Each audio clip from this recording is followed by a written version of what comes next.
Hey everyone, so Benegovio and Moist Spanglish. We just got done with the third mayor's listening session in regards to Project Marvel.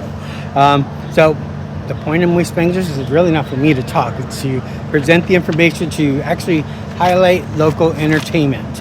But this Project Marvel's become such a cluster that it needed some extra hands, extra volunteers, just supporting the message of fiscal responsibility that is the duty of the mayor and all 10 city council people, and all 10 of them, by not allowing the vote, has violated so many ethical codes that take a look at my social media for more information. Now let me turn it over to the people to let them tell you their perspectives. I have a couple of comments and then a question. One comment is one of the things that I believe you did not mention was the $60 million to buy the land, which is, for most people would consider that a cost of the arena, buying the land that you're going to build it on. That $60 million is proposed to come from the Midtown TERS, which was scheduled to end in 2029 originally. It is the increment of the property around the Pearl and around River North, which is some of the highest producing taxable property in the city. There's currently $18 million sitting there in their bank account, which would go a long way towards, you know, if we put that back into the general fund, that's $18 million. And it's generating $12 million every single year. And the plan is to take all of that money and instead of putting it back into the general fund, to use it to buy the arena land. And so that is a direct cost to the taxpayers.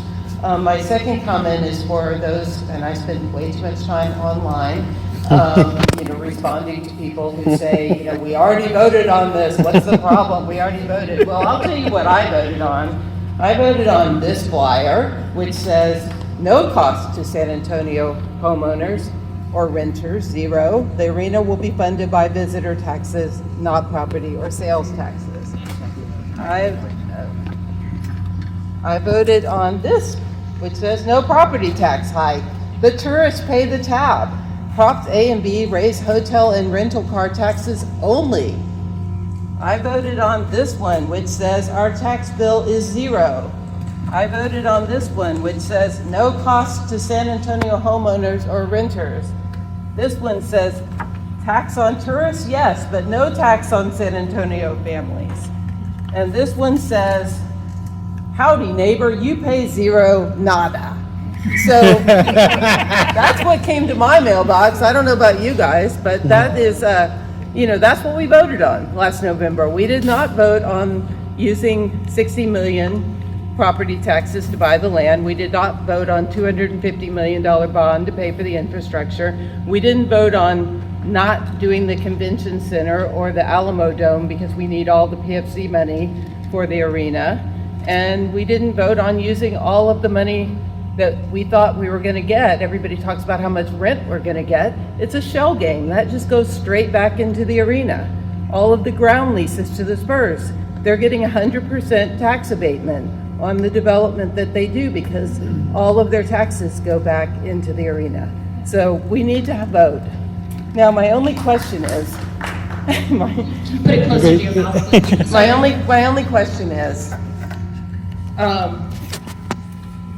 I wrote an op-ed that was published in the Express News about the 99 deal.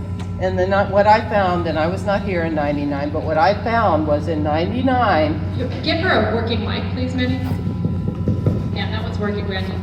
What I found was in 99, this was coming up for a vote, the county tax to pay for this arena, and it was gonna fail.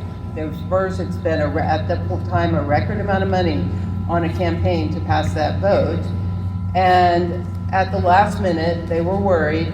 So the county got together with the Spurs and they said, oh, we're gonna have this revenue sharing deal.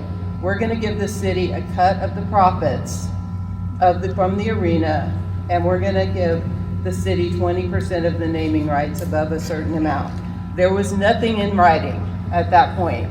Cindy Cryer, the then county judge, said, oh, it's all on a computer disk. Remember those?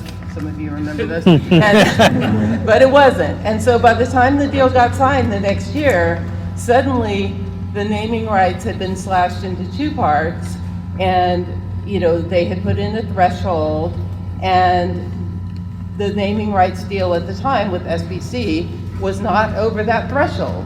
So the county taxpayers got nothing of what they were promised. And the same thing happened with the revenue sharing. It was 20% over a certain amount, but what the Spurs did, and the county let them do it, is they said they divided off non-Spurs event and Spurs events, and the Spurs got to keep all their profits from the Spurs events, and none of the profits, and the profit sharing was only coming from the non-Spurs events, but lo and behold, all the expenses went on to the county side of the ledger. So there were never any profits, and in fact, the Spurs report that the Cross Bank Center loses like $7 to $8 million a year on operations, which is something that the county, if you're a county taxpayer, we're going to inherit when they leave for this new arena. But in any case, my point is, I think we need a vote, but I think we need a firm deal on the table when we vote, so that we can see exactly what that deal is. And I think that would do two things. One, it would give the city negotiators and the Spurs an incentive to make a deal that they think will pass, the best deal possible. And then it gives us something concrete in writing that we can, vote on, that we can all understand, we can have community engagement around. Because what I'm afraid of is if we vote before there's a real deal on the table, we'll end up with something different afterwards. So that's my comment. Thanks.